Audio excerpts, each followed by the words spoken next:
apakah Islam masih bisa diterapkan dalam kehidupan modern? لا ما عاد يرعبني ظلم يهددني لا شيء أخسره لا مهما يطول الدرب فالحق معه. Assalamualaikum warahmatullahi wabarakatuh. Saudaraku, Islam adalah agama yang dipilih Allah sebagai rahmat dan nikmatnya untuk seluruh umat manusia. Dalam agama ini disediakan jalan untuk sukses di dunia dan selamat hingga sampai di ujung perjalanan menghadap Allah yaumil mahsyar, yang pada akhirnya diputuskan masuk surga atau neraka.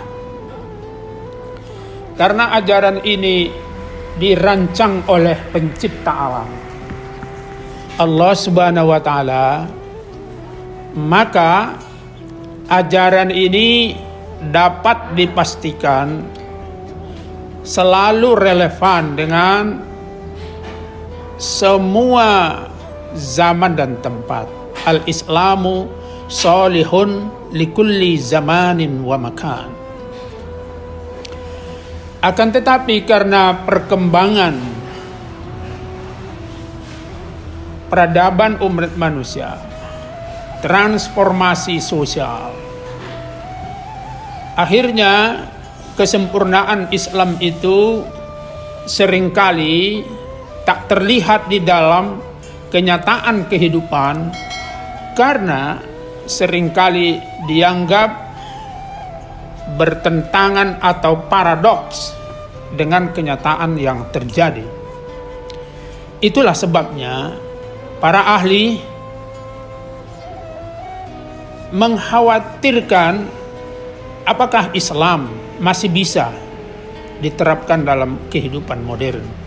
Said Hussein Nasr misalnya menulis buku Traditional Islam in Modern World.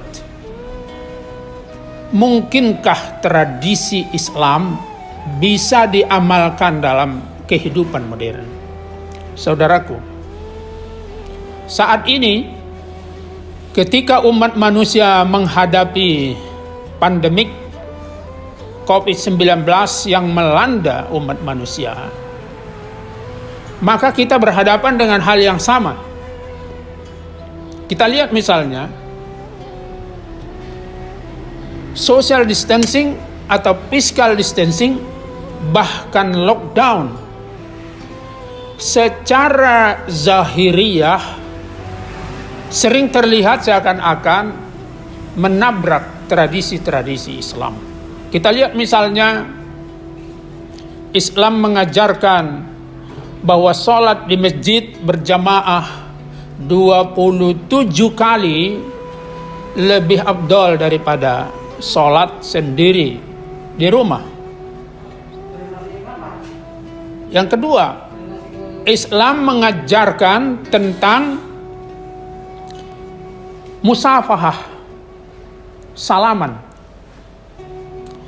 Islam mengajarkan silaturahim, cipika-cipiki, dan lain-lain sebagainya. Tetapi ajaran-ajaran ini seakan dianggap kini menabrak keharusan tentang social distancing atau physical distancing itu. Dengan demikian muncul kembali pertanyaan itu, masih mungkinkah Islam diamalkan dalam konteks kehidupan kita yang kontemporer sekarang ini? Ada orang yang sederhana pemikirannya, lalu bertanya kepada saya, mengapa semua bertentangan, katanya. Kita diminta jamaah, tapi keharusan social distancing meminta kita untuk tidak berdekatan.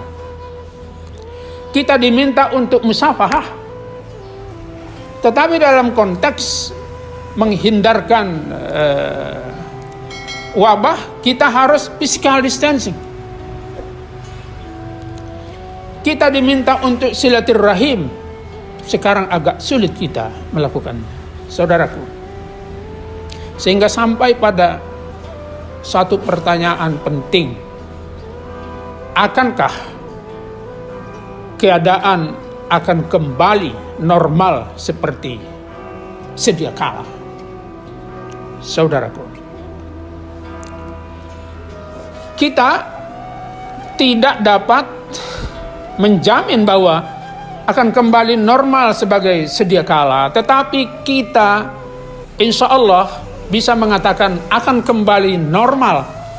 Tetapi normal itu adalah normal baru, the new normal, dengan norma-norma baru, nilai-nilai universal lama, tetapi dengan norma-norma baru. Itulah makanya kita sekarang ini berpikir bahwa kita memasuki dunia baru Islam, the new world Muslim. Jadi jangan lagi kita merasa harus kembali kepada cara-cara yang dulu, bahkan norma-norma kontemporer, norma-norma temporal yang dulu. Karena nilai-nilai universal yang diajarkan oleh Islam, normanya akan dirumuskan dalam konteks yang tidak seperti yang lama. Saudaraku, suka atau tidak suka, diantisipasi atau tidak, dipersiapkan atau tidak, kita harus masuk ke dunia baru Islam, di mana ajaran Tuhan dengan nilai-nilai universal yang terkandung di dalamnya harus kita terjemahkan dalam konteks kekinian, dalam konteks dunia baru Islam. Yang menjadi imam kita adalah para ulama, yang menjadi imam kita adalah cerdik cendekia, yang menjadi imam kita adalah para pemimpin. Semoga dunia mengarah kepada yang lebih baik, dan di dalam dunia baru Islam itu, Islam akan jauh lebih baik. Semoga ada manfaatnya. Wassalamualaikum warahmatullahi wabarakatuh.